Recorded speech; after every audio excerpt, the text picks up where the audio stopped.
Meralco na yan, lalo ngayong Mayo at yan 4,000. Tapos pagdating naman ng Mayo, yan tumatiging-ting 5,000 yung nangyari sa yung Meralco. Baka sa June na naman tataas naman yan, kaya ito nangyari, ito nang ginawa ko. Meralco 0-0 din ang magalaw.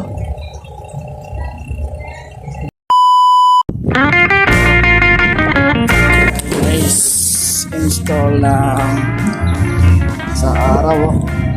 Maglagay tayo ng wiring.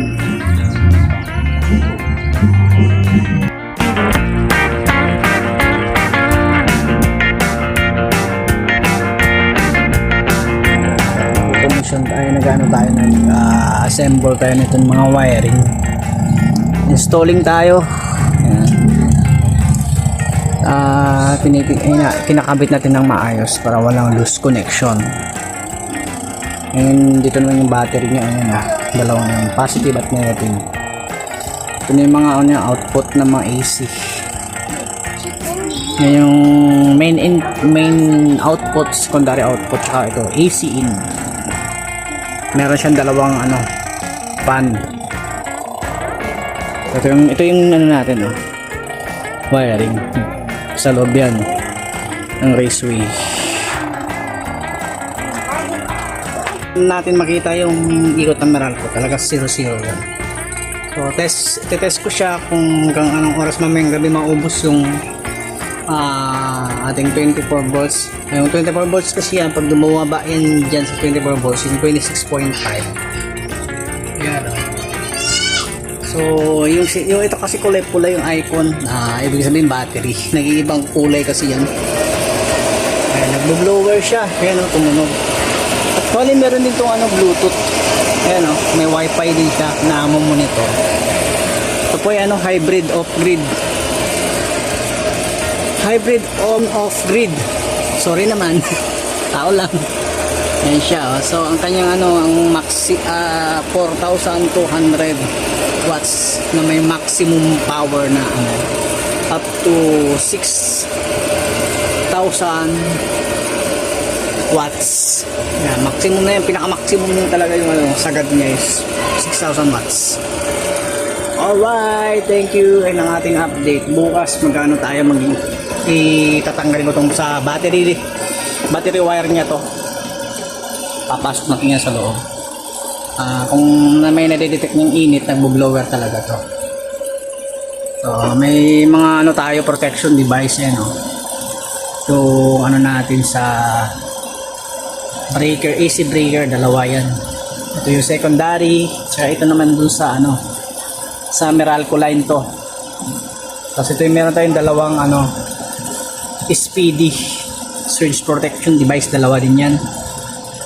Tapos meron tayong yung main na natin, main output ng AC. Tapos dito naman sa kabila ay hiniwalay natin yung DC, yung direct current. Ito siya, meron din siyang SPD, yan may label na rin siya. Yan, ito yung natin, yung MCB na DC. So yun lang.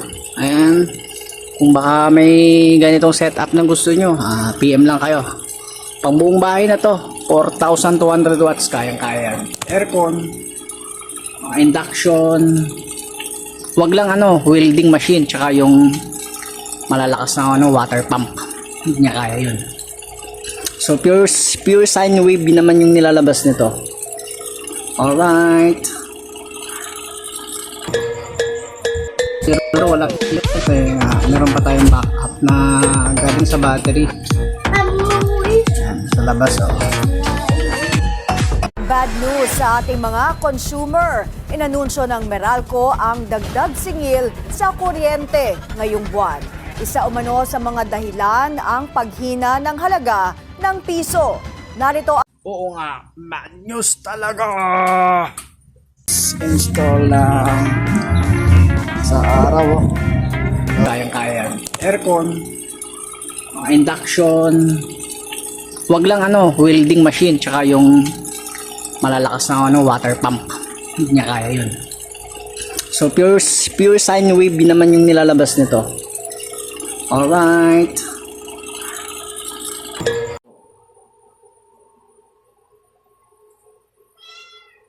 Eto guys, 1.3 ang yan, maliit lang 1.3 kilowatt ang kain. Ang harvest ay 700 plus lang. May bumabak pa, may kumukuha naman siya sa battery. Dahil medyo humina yung yung sinag ng araw, kaya sinusuplayan ng battery yung ating load. Dalawa ba ito Nagluluto naman? tayo, isa lang. Isa lang? Isa lang, diba? Kayo din mo na lahat. Tapos ilalagay na lang sa freezer yung Ayan, induction cooker. Wala na kasing laman tong ito. Walang pambiling gas. Kaya ito na lang gagamitin natin. Ayan guys, ganun pa rin yung setup natin. Ayun, medyo tumaas yung harvest. Naging 1.3, 1.5. So nag-charge na ulit yung battery. Yan o. Ito yung sa solar. Harvest niya 1.8 pa nga. So yung konsumo natin yung green. Ayan o. 1.29 kilowatt lang. So lamang pa. Nag-charge pa ng 20 amperes yung battery. 1.9 o. Tumaas. Wow, ang ganda ng harvest. Panalo. Alright. Yan ang advantage ng may solar setup. Ang enerhiya galing sa solar.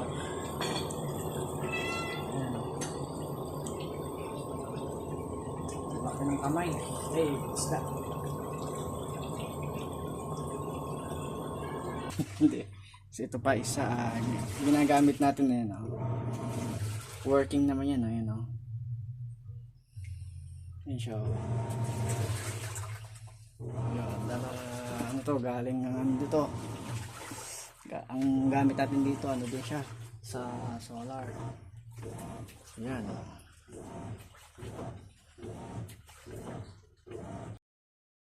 Natin yung gamit natin ngayon is ang harvest niya ay 1.9 kilowatts. Tsaka yung gamit ng bahay is 1.4 kilowatts. Tapos nag-charge pa rin yung natin battery. 100% na siya pero naka-float charging na yan. Yung mabagal na yung pag-charge niya. Music! Yan. Ilaw, aircon. Ayan.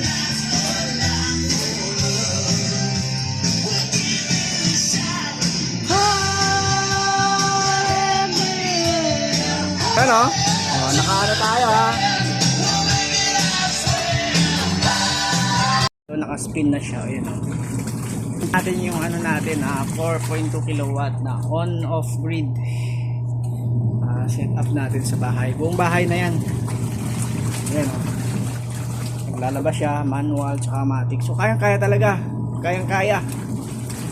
Maning-maning sa ating bagong setup na off-grid, on-grid type na hybrid system. Yung solar setup. May katanungan po kayo, pwede po kayong sa akin. Pwede rin tayo mag-install. Yan.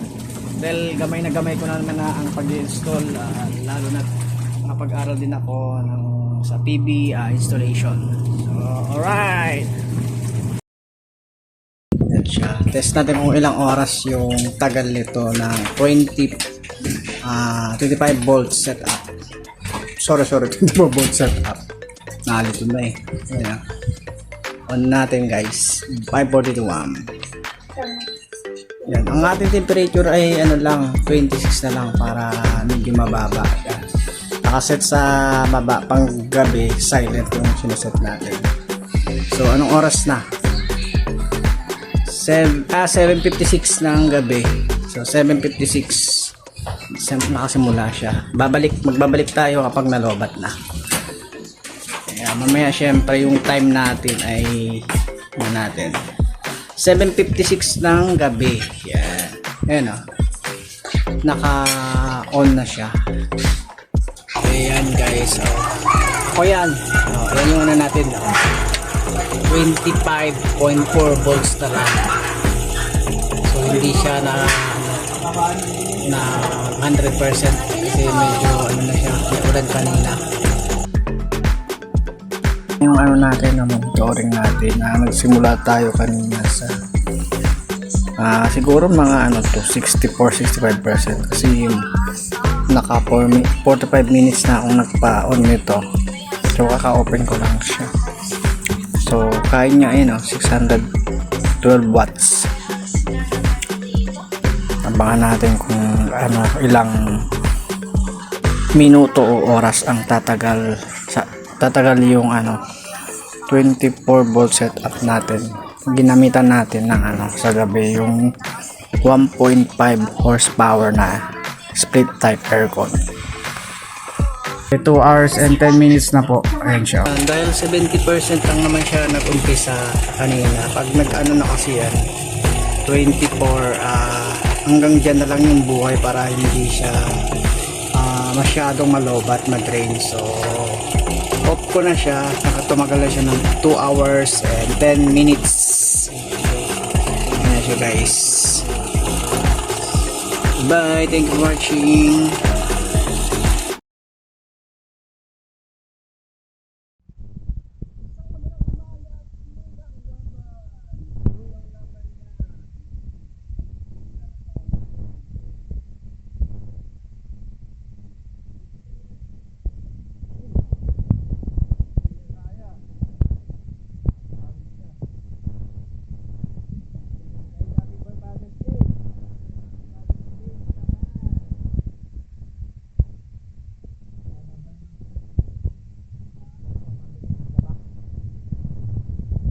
Sasayin kayo maaga. Dahil sabi nga nila dati, uy, magbawas kayo ng kuryente, mahal ang babayaran ng kuryente. Pero iba na ngayon. Magsaing na tayo, sayang ang harvest ng kuryente ng araw. 4 PM na kinakaya pa niya. Ano ito tayo ng pansit sa induction cooker.